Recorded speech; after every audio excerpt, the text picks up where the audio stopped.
আসসালামু আলাইকুম। দেশ ও প্রবাসী যে জায়গা থেকে আমার চ্যানেলটি দেখছেন সবাইকে স্বাগতম। আজকে আপনাদেরকে দেখাবো সমাজে ইনজেকশন করা অর্থাৎ গাভী বন্ধ্যত্ব করা। এটা ৩ মাসের জন্য খুব উপকার হয় এবং ৩ মাসে হিটে আসবে না। গরুকে মোটা তাজা করতে হলে আপনাকে অবশ্যই বন্ধ্যত্ব ইনজেকশন করতে হবে। ৫০ কেজি দৈহিক ওজনের জন্য ১ টা করে ইনজেকশন। অর্থাৎ যদি ১৫০ কেজি হয় সেক্ষেত্রে ৩ টা ইনজেকশন একসঙ্গে করবেন।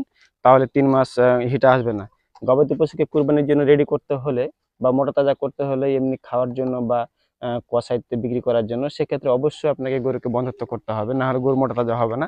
একবার হিটে আসলে গরুর অনেক ক্ষতি হয়ে যাবে। সেজন্য অবশ্যই আপনাদেরকে খুব আমি ইজি ভাবে দেখাবো সমাজে ইনজেকশন কিভাবে করতে হয়। অবশ্যই আপনারা ভিডিওটি সম্পূর্ণ দেখবেন, তাহলে বুঝতে পারবেন।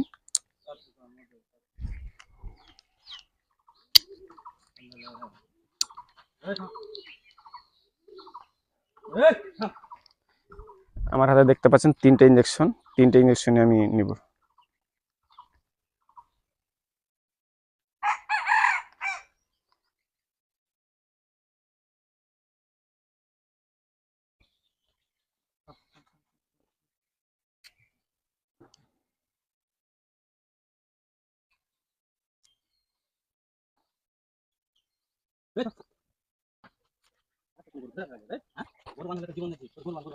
থাম থাম, সময় লাগবে।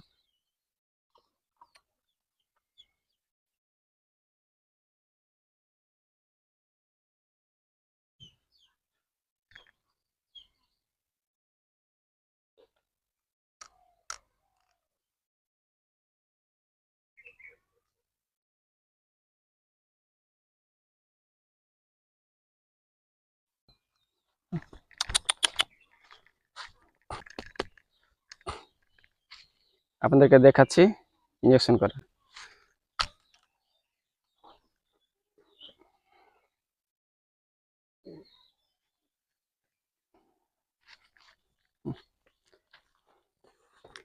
তো যারা বন্ধ্যত্ব করতে চান তাহলে অবশ্যই ৩টা সামাজিক ইনজেকশন বা ওই গ্রুপে যেগুলো ইনজেকশন আছে ৩টা ইনজেকশন করবেন ১৫০ কেজি বডি ওয়েটের জন্য, তাহলে এনাফ। ৩ মাস হিটে আসবে না এবং গবাদি পশুকে দ্রুত মোটা তাজা করার জন্য এর কোনো বিকল্প নেই। সেজন্য অবশ্যই আমাদের যার ভিডিওটি ভালো লাগলো তারা অবশ্যই লাইক কমেন্ট করে পাশে থাকবেন। ধন্যবাদ।